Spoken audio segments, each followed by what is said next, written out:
Pada suatu waktu di masa yang lampau, hidup seorang kepala desa yang sangat sewenang-wenang terhadap rakyatnya.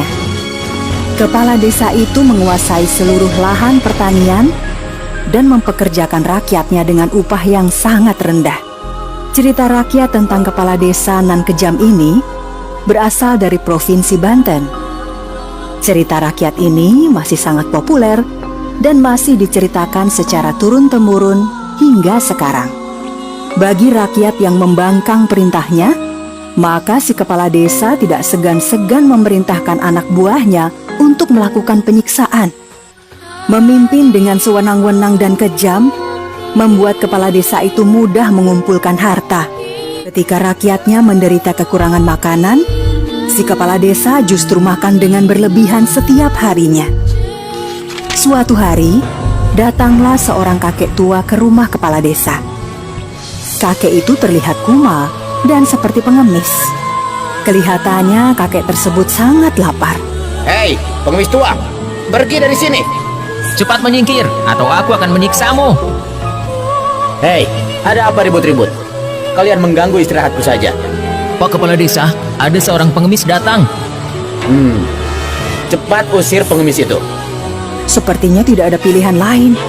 Pengemis itu pun pergi meninggalkan rumah kepala desa. Keesokan harinya, pengemis itu datang lagi. Kepala desa langsung memerintahkan para pengawal untuk mengusirnya. Di hari ketiga, kakek itu datang lagi. Bedanya, meskipun diusir secara kasar, kakek tua itu hanya diam di tempat. Pengawal, jika pengemis itu tidak mau pergi, hajar saja dia. Para pengawal kepala desa yang jahat segera memukuli kakek tua dengan tongkat. Anehnya, tongkat para pengawal itu justru patah.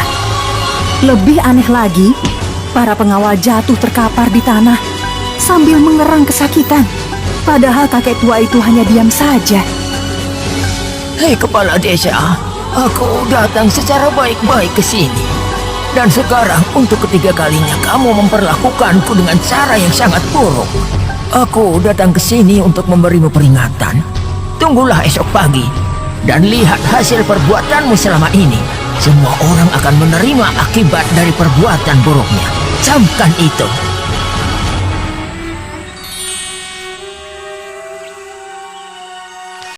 Malam harinya, kepala desa menjadi sulit tidur karena rasa takutnya mendengar apa yang disampaikan kakek tua itu.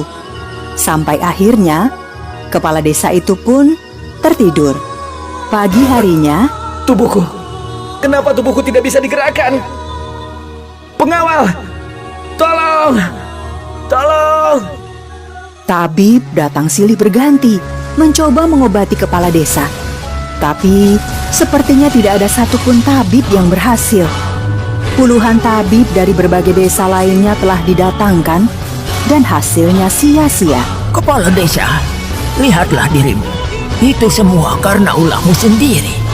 Tolonglah aku, kakek. Tolong. Ada 3 syarat yang harus kamu penuhi agar bisa sembuh. Pertama, kamu harus berhenti bersikap kejam dan kikir. Jika kamu bisa melakukannya, maka kelumpuhanmu akan berkurang sedikit. Kedua, kamu harus bertapa pada sebuah batu cekung di Gunung Karang selama 40 hari. Kamu bisa pergi ke sana meskipun dengan bersusah payah. Dan ketiga, kamu harus memberikan semua hartamu kepada warga. Semua harta itu telah kamu dapatkan dengan cara yang tidak baik, sehingga kamu telah memakan apa yang bukan menjadi hakmu. Jika ingin makan, dapatkan dengan cara yang benar. Kepala desa mengikuti apa yang dikatakan kakek itu. Dia meninggalkan sifatnya yang kejam, bengis, kikir, dan sombong. Benar yang dikatakan kakek itu, kelumpuhannya berkurang sedikit. Dia mampu berdiri dan berjalan menuju Gunung Karang, meskipun dengan bantuan tongkat dan tertatih-tatih. Setelah bersusah payah, kepala desa itu menemukan sebuah batu cekung. Dia pun kemudian bertapa di tempat itu. Kepala desa itu bertapa dengan sungguh-sungguh. Teriknya siang, angin kencang, dan malam hari yang menggigil dilaluinya tanpa menyerah. Di hari yang ke-40, Tiba-tiba saja, di dekat kepala desa itu bertapa, muncul sebuah sumber air panas.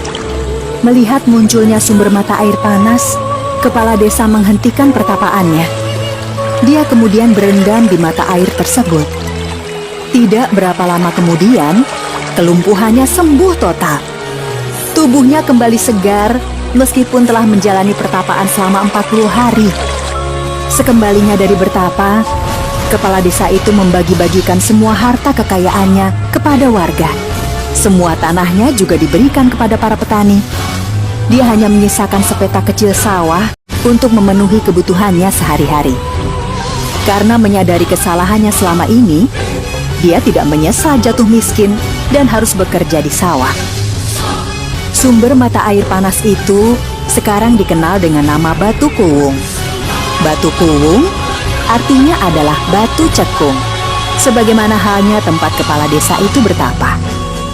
Batu Kuwung kemudian menjadi salah satu tempat wisata pemandian air panas yang terletak di Desa Batu Kuwung, Kecamatan Padarincang, Kabupaten Serang, Provinsi Banten.